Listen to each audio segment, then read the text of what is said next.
Imaginez retourner en 2009.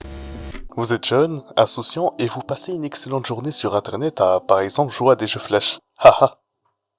Lol. Bref, vous décidez soudainement d'aller sur YouTube, vous avez bien évidemment regardé toutes les vidéos en tendance, donc vous en cherchez une nouvelle à visionner, et tout à coup, vous repérez soudainement une miniature qui vous était inconnue il y a de là 2 minutes encore, et vous, dans une démarche totalement inconsciente, vous réalisez cette action que vous n'oublierez jamais.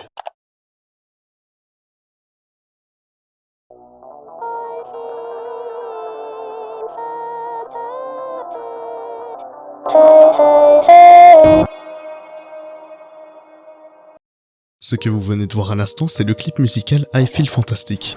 Et dans cette vidéo, on va essayer d'interpréter un sens plausible à cet album. Oui, je dis bien album, car vous verrez plus tard dans cette vidéo qu'en fait, il ne s'agit pas seulement d'une seule musique, mais bien d'un album entier, n'ayant bien évidemment pas le nom de cette musique. Mais ça, comme je viens de le souligner à l'instant, ça sera approfondi dans la suite de cette vidéo. Et pour arriver à trouver un sens à cet album, je vais avoir besoin de renseignements assez précis sur l'ensemble du making-of de celui-ci. Et quand je dis making-of, je parle principalement du robot que l'on peut y voir. En tout cas, j'espère que vous êtes bien installés. Nouveau ou ancien spectateur de la plateforme, car dans cette vidéo, nous allons procéder à l'autopsie de I Feel Fantastic.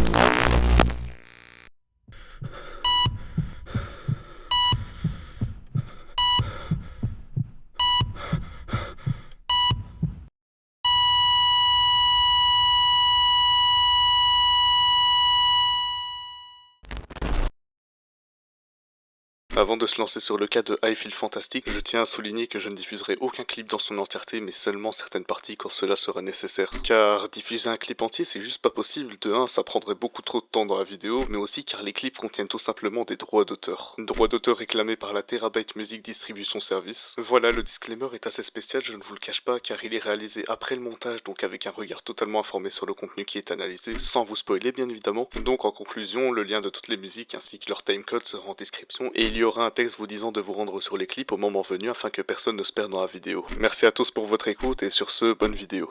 I Feel Fantastic, un clip tout simplement perturbant quand nous ne sommes pas informés dessus. Clip nous montrant un robot à l'apparence féminine chanter tout en s'exprimant sur le fait qu'il se sente fantastique. Je reconnais qu'à première vue cela porte beaucoup à confusion. Mais comment et quand est-ce que ce titre a bien pu apparaître sur la plateforme? En fait, la première apparition de cette musique sur YouTube date du 15 avril 2009. Elle a été postée par un utilisateur du nom de CreepyBlock et celle-ci a fait 29 millions de vues à l'heure où je vous parle. C'est pour cela que l'on peut parler d'un réel phénomène d'internet. Malheureusement, le clip a été supprimé de sa chaîne en 2022 dû à la réclamation des droits d'auteur d'une maison de disques du nom de Terabyte Music Distribution Service. Mais heureusement, plusieurs copies de celle-ci existent aujourd'hui sur le site. Sinon, ça serait un lost media et on aurait beaucoup de mal à faire une vidéo dessus. Bref, dans cette vidéo, il a toujours le même morceau de I Feel Fantastic, mais une chose est quant à elle très intéressante dans la description de la vidéo. L'utilisateur cite dans celle-ci le mythe de Pygmalion. Alors qu'est-ce que c'est? Le mythe de Pygmalion est un mythe qui souligne la relation entre un artiste et son œuvre. Laissez-moi vous le résumer. Pygmalion était un roi mais aussi un sculpteur réputé. Celui-ci était un célibataire détestant la femme et un jour il eut l'idée de sculpter une femme tellement belle qu'il en tomba follement amoureux. Pygmalion, face à l'extrême beauté de sa création, fut pris d'une énorme tristesse car comme sa création qu'il nomma Galatée n'était qu'une sculpture, celle-ci ne pouvait être réceptive de son amour. Pygmalion, dans le désespoir, se mit alors à prier Aphrodite, déesse de l'amour, afin de rendre Galatée en chair et en os. Lorsqu'il rentra chez lui, Pygmalion fut stupéfait de voir que ses prières n'avaient pas été réalisées enfin. En voyant Galatée en version humaine se tenir devant lui, Pygmalion l'épousa alors et eut une fille qu'ils nommèrent du nom de Paphos. Et c'est ainsi qu'il vécut heureux pour le reste de ses jours. Alors ce que je trouve réellement intéressant par rapport au mythe qui se trouve dans cette description, c'est qu'en le lisant, on a une réelle impression de déjà vu au niveau du clip I Feel Fantastic, juste par rapport aux phrases qui sont I Feel Fantastic et You Feel Fantastic.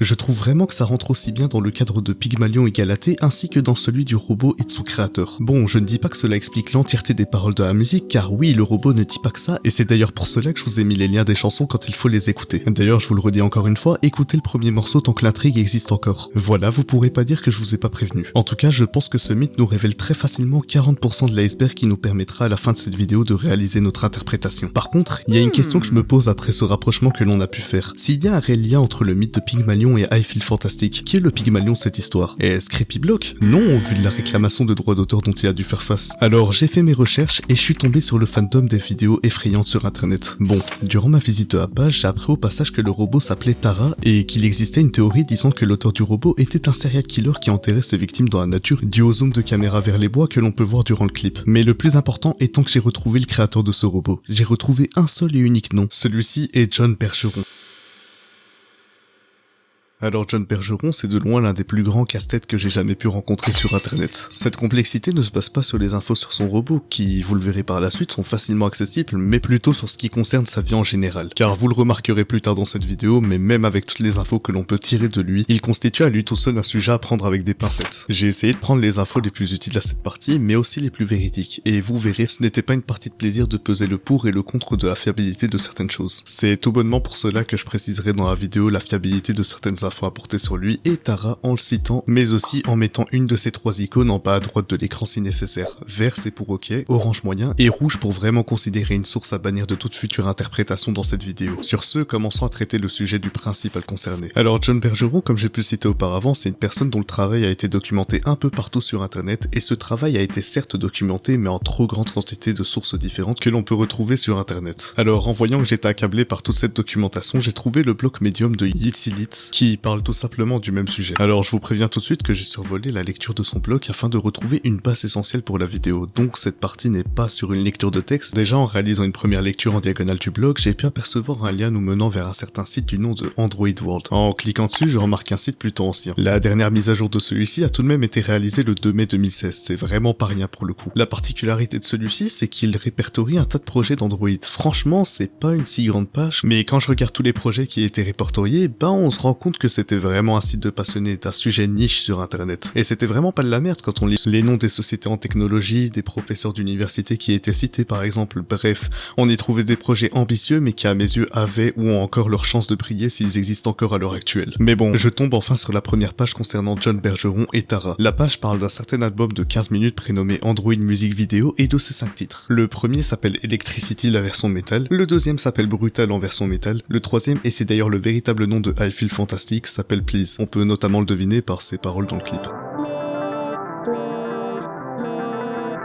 Le quatrième Electricity et le cinquième Brutal. Comme vous aurez pu le constater, on a en fait seulement 3 chansons à analyser. Donc disons que les 2 premières c'est Ciao. Bref, en conclusion, l'album est heureusement sur YouTube, mais on n'en a pas encore besoin et on en fera l'interprétation qu'à la fin de la vidéo. Donc libre à vous de découvrir le reste de l'album à tout moment. Sauf si c'est après la fin, ça serait un peu bête. Et enfin, on a un bouton de paiement dans le cas où on souhaiterait acquérir un exemplaire de l'album. Et c'est ainsi qu'on en finit avec la première page de documentation. Après ça, je décide de continuer à naviguer à travers le blog et je trouve 2 autres liens qui mènent à Android World. Personnellement, je trouve quand même que ce site n'est pas assez bien relié en termes d'adresse de page. Donc heureusement que j'ai ce blog pour m'épauler, sinon je passerai à côté de la blinde d'infos. Je clique alors sur le premier lien et je lis le texte en entier dans l'espoir de trouver des infos sur John Bergeron. Et tout ce que je lis, c'est un texte sur un projet de réaliser un bouclier anti-solaire afin de limiter le réchauffement climatique et la production de dioxyde de carbone dans le monde. À cet instant, je comprends pas trop le pourquoi du comment j'ai été redirigé sur cette page, alors je retourne sur le blog et je tombe sur cette phrase au-dessus. Tenez d'autres liens du site si vous souhaitez passer une soirée amusante à lire sérieusement des idées sur comment sauver la planète à partir d'objets incroyablement impraticables. Bon,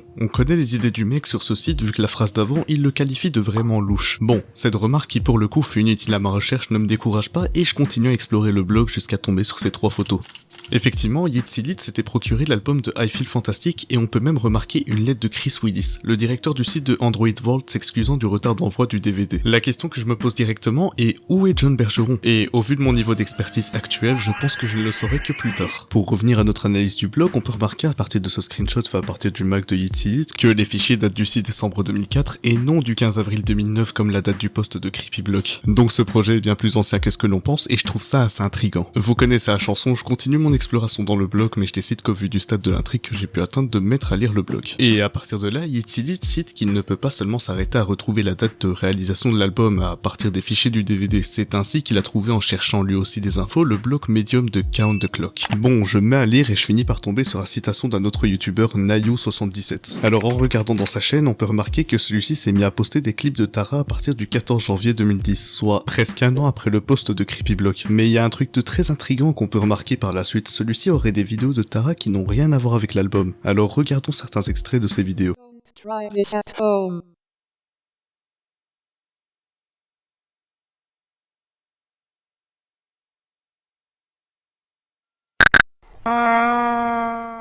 Alors personnellement, je trouve ça très intriguant de retrouver des vidéos ainsi sur la chaîne d'Arandom. De plus, ce truc c'est que Tara a une apparence un peu plus différente qu'avant, visage plus carré, perruque plus longue, vêtements différents et des lunettes de soleil. Donc je me demande si ça serait pas juste un fake. Et puis il y a cette vidéo qui me fait encore plus réfléchir à la chose. Comme on peut le voir sur cette vidéo qui n'est rien de plus qu'une galerie photo montrant la potentielle Tara debout, on peut remarquer que les lieux ressemblent étrangement au décor du clip. Puis je me dis que la forme de son visage et les autres détails auraient peut-être pu être modifiés un peu plus tard. Par conséquent, je tente de faire la comparaison sur internet et je tombe sur cette image. Tara comme sur les vidéos de Nayu avec le même fauteuil derrière elle, mais cette fois-ci sans lunettes. Bon, là ça commence à se corser, mais comprenez-moi car si je vous passe ces trois images, vous verrez que la ressemblance se constate réellement de manière évolutive. Voici la première photo, ainsi que la deuxième, mais aussi la troisième. Pour moi, il s'agit clairement de vidéos réalisées par John Bergeron lui-même, mais ça reste à prouver, peut-être plus tard dans cette vidéo. En tout cas, si on y arrive, on aura été les premiers à percer l'un des plus grands mystères concernant l'histoire du phénomène. Mais bon, en tout cas, Nayu n'a pour moi aucun lien avec ces vidéos, notamment de par ses anciens shorts où l'on peut voir sa tête et tout de suite deviner que ce n'est qu'un jeune qui à la base ne fait rien d'autre que de s'amuser. Bon, je pense que sur ce, je peux retourner sur le blog de Yitzilit et à ma grande chance, celui-ci a retrouvé la source originale de ces vidéos. Celles-ci proviennent de la chaîne de Halloween Android et les vidéos ont commencé à être postées à partir du 6 octobre 2009, la même année que I Feel Fantastic pour Creepyblock. Par la suite, on peut trouver un lien vers le site original de John Bergeron. Pour le coup, le site ne m'a vraiment apporté aucune réelle nouvelle info. C'était un site présentant Tara vite fait et nous promettant des améliorations sur elle et son IA dans le temps qui serait posté dessus. Mais bon, ceci ne m'a pas avancé à grand chose. Donc je retourne au blog. Ici, Yitzilit cite avoir trouvé un lien menant à une mini description de Tara sur le site de Android World. On apprend dedans le prix de la construction de Tara, sa taille, mais aussi le fait qu'elle ne puisse pas marcher. De plus, il y a un texte cliquable nous renvoyant sur le site de GeoCities, alors je clique et bah c'est le flop. À ce moment, je crois que j'ai pris l'habitude pour pouvoir retomber sur mes pattes. Je retourne encore une fois sur le blog et effectivement, j'ai trouvé de liens reconduisant à des pages archive.org. Je clique sur le premier et je tombe sur cette image qui m'a rappelé quelque chose. Et finalement, mon analyse sur les vidéos de Halloween Android était bien réelle. Regardez juste ce détail derrière cette main. Et oui, il s'agit bien du même canapé que l'on peut retrouver sur les vidéos hasardeuses de Tara. Ces vidéos sont donc bien réelles et reliées à John Bergeron. Ayant percé le premier mystère irrésolu par internet sur Tara et John Bergeron, je me décide à lire l'entièreté de la page. Alors la première partie de la page n'est pas réellement importante, celle-ci traite d'une main robotique et ça s'arrête là. Ensuite pour la deuxième partie de la page, elle nous renvoie sur une page qui explique absolument tout sur Tara et vous verrez, elle est ultra intéressante. Grâce à cette page en question, on peut voir que le projet était réellement ambitieux pour son époque. Elle pouvait être utilisée dans un domicile pour se divertir, avoir un présentoir, une fonction de recherche grâce à des caméras qu'elle a dans les yeux, grâce aux interactions entre son IA et l'homme, une possibilité de fonction de contrôle à distance de la part des utilisateurs. Elle peut réaliser des mouvements de la tête vers le haut, le bas, la gauche et la droite. Elle peut aussi ouvrir la bouche en parlant, mais le plus fou c'est qu'à partir d'un script, celle-ci se boot automatiquement comme un ordinateur. De plus, on a une photo de la tête originale de Tara, ce qui nous prouve que le robot peut effectivement changer d'apparence. Les yeux n'ont pas de caméra dans celle-ci, mais lorsqu'il en a, le robot peut voir grâce à celle-ci, suivre les mouvements en bougeant la tête à partir de ceci, mais aussi retranscrire sa POV sur un écran. Et c'est pas fini, celle-ci peut faire des mouvements de la main, attraper des petits objets entre son index et son pouce. Elle comporte aussi une IA qui peut répondre par prompt écrit, comme j'ai pu le citer auparavant, mais encore plus fou, celle-ci peut entendre. Ça veut dire que le besoin d'écrire n'est même pas réellement présent avec elle. Elle a un microphone intégré placé dans chacune de ses oreilles afin de pouvoir dialoguer avec nous. De plus, le robot peut s'adapter à l'international car on peut le configurer dans toutes les langues du monde. Et finalement, le plus évident selon moi, c'est qu'on peut changer sa perruque, son apparence, son visage et tout le reste. En dessous de la page, on a les conditions d'utilisation de Tara, son prix, les autres détails à sa vente, car oui, Tara était à la base destinée à être vendue à un prix de 20 000 $. En toute suite logique à ces découvertes, je suis retourné sur la page de John Bergeron afin de découvrir la troisième partie de sa page qui elle aussi mène à une autre page. Cette page en question parle de son tout premier robot et de 2 vidéos qu'il a pu faire dessus. Malheureusement, il n'y a pas d'image enregistrée sauf une seule du blog de Yitzilit et la voici. Sur ce coup-là, je pense qu'on a analysé le site en profondeur et qu'on n'a plus rien à y trouver. Sauf que sur le blog de Yitzilit, il y a toujours l'image du robot pour laquelle je me demande comment il a bien pu se la procurer. En plus, il y a cette image datant du 14 décembre 2007 qui serait selon lui la date de dernière mise à jour du site. Alors sur archive.org, je me rends à cette date et effectivement, John Bergeron était encore actif en 2007 jusqu'à ne plus l'être du jour au lendemain. Ok, comme j'ai vu que je m'approchais de la fin du blog, j'ai décidé de me renseigner un peu plus sur John Bergeron, mais cette fois-ci, ayant été bien informé sur le sujet, j'ai décidé de mener cette recherche sans aucun support. Alors j'ai beaucoup traîné sur Google jusqu'à retrouver une dernière page du site Android World. Celle-ci parlait des ingénieurs en robotique recommandés par Chris Willis et on retrouve John Bergeron et cette fois-ci on retrouve l'état dans lequel il vit, c'est-à-dire Vermont. Alors je cherche son nom et son état sur internet et là, bah j'ai juste pas les mots pour décrire la grosse surprise en fait. Nécrologie de John Louis Bergeron, 1940 à 2005.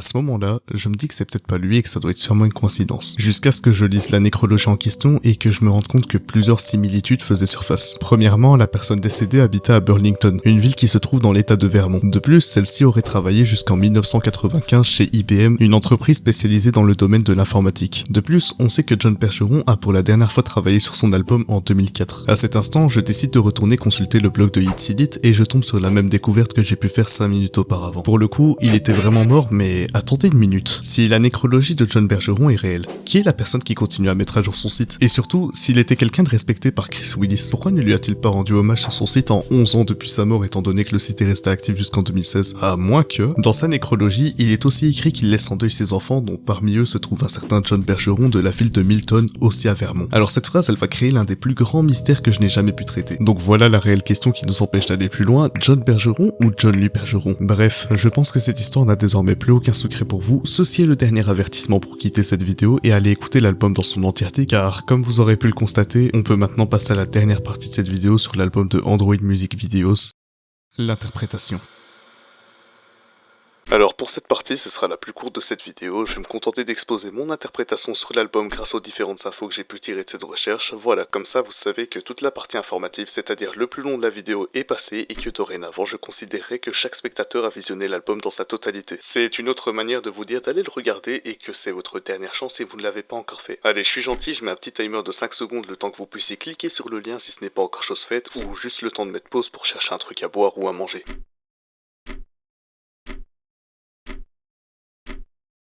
Voilà, maintenant on peut débuter et excellent visionnage.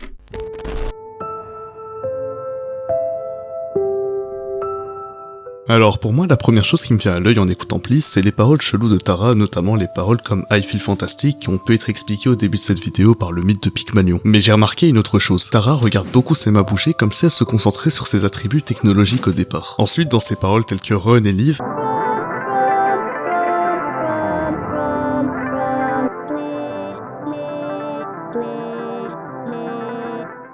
je me suis rappelé que le robot était spécifié comme n'étant pas apte à pouvoir marcher, et donc on ressent une certaine frustration de sa part par rapport à cette constatation. Ce qui explique aussi le changement de tenue pour le noir représentant les émotions négatives de Tara par rapport à la situation. Donc à mes yeux, ce titre de l'album s'adresse particulièrement à une personne qui se trouverait face à elle, ou tout simplement au spectateur de celui-ci. Bref, la théorie la plus plausible à mes yeux par rapport à ce titre est que Tara souhaite s'améliorer afin d'avoir le plus de facultés ressemblant à celles de l'humain, et au passage pour moi c'est aussi une manière pour John Bergeron de nous dire qu'en tant que personne, nous sommes fantastiques à notre manière. C'est vrai, techniquement parlant, nous avons tout d'un corps parfait selon la robotique. En conclusion, ça serait une superbe manière d'introduire un potentiel calvaire de la création de John Bergeron imaginé par John Bergeron lui-même. Et ceci permettrait de souligner encore plus l'affection que John Bergeron a pour Tara. Bon, pas de l'amour dans le sens relation amoureuse, mais plutôt son investissement qu'il peut mettre afin de l'améliorer. Car si certains ne s'en rappellent pas, John promettait énormément d'améliorations pour l'Android, et au vu de la manière dont il en faisait le centre du sujet de son site, alors je suis 100% d'accord avec cette théorie.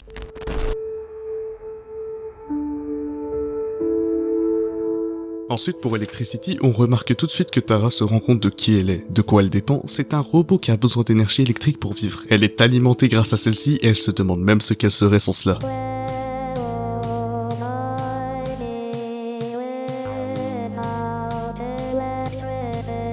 Bref, pour moi ça colle littéralement à ma déduction de tout à l'heure pour le titre de Please. On arrive donc à en conclure que John Bergeron ne veut pas que Tara soit un androïde qui ressemble à un humain, mais que Tara soit réellement considérée tel un être humain. Ce qui, on le sait, est un pari impossible à réaliser encore à l'heure qu'il est. Bon, finalement pour les deux titres analysés, je compte parler des plans sur la nature qu'on peut voir et qui ont mené à la théorie du potentiel serial killer. Je pense que ces plans ne sont que la POV de Tara grâce à ses caméras intégrées dans les yeux qui, comme j'ai pu le citer auparavant, peuvent retranscrire les images sur un écran. Voilà, y a pas grand chose à dire là-dessus si ce n'est que ça appuie encore plus la théorie sur la potentielle frustration de ne pas pouvoir marcher afin d'explorer de nouveaux horizons sans dépendre de quoi que ce soit. Maintenant, on peut enfin passer au prochain morceau qui, je cite, est le dernier et qui, je l'espère, conclura cette interprétation de la meilleure des manières.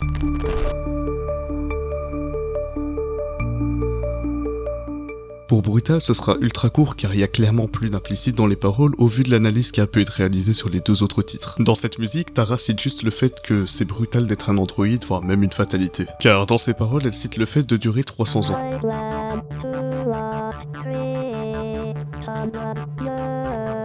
De plus, dans les plans que l'on fait sur elle, on peut voir qu'elle essaie certaines choses mais qu'elle baisse la tête comme si elle était déçue. Et en faisant un grand écart par exemple sur ce plan, ça ne m'étonnerait pas qu'elle ait testé le fait d'avoir mal mais en vain. Bref, je pense qu'à travers ce clip, on a tout de même une certaine admission de la part de John Percheron que transformer un robot en humain c'est juste impossible. Et que ça reste dans le domaine de la science-fiction, l'utopie, voire même le surnaturel. I Feel Fantastic a enfin pu être interprété de la meilleure manière possible après toutes ces années. Si je peux résumer simplement cette vidéo, I Feel Fantastic est selon moi la réflexion de la frustration progressive d'un homme cherchant à toujours plus innover là où il est supposé y avoir une limite dans son domaine. Et c'est ainsi que ce mystère d'internet a pu trouver une potentielle réponse. N'oublions tout de même pas que ce n'est qu'une interprétation personnelle et que la seule personne ayant la réponse entre les mains n'est nul autre que John Percheron. En tout cas pour ma part, il est certain que je n'ai pas su percer tous les mystères en lien avec ce sujet, mais si j'ai pu vous donner envie d'en faire autant ou même plus que moi, je ne peux vous dire qu'une seule chose. Lancez-vous.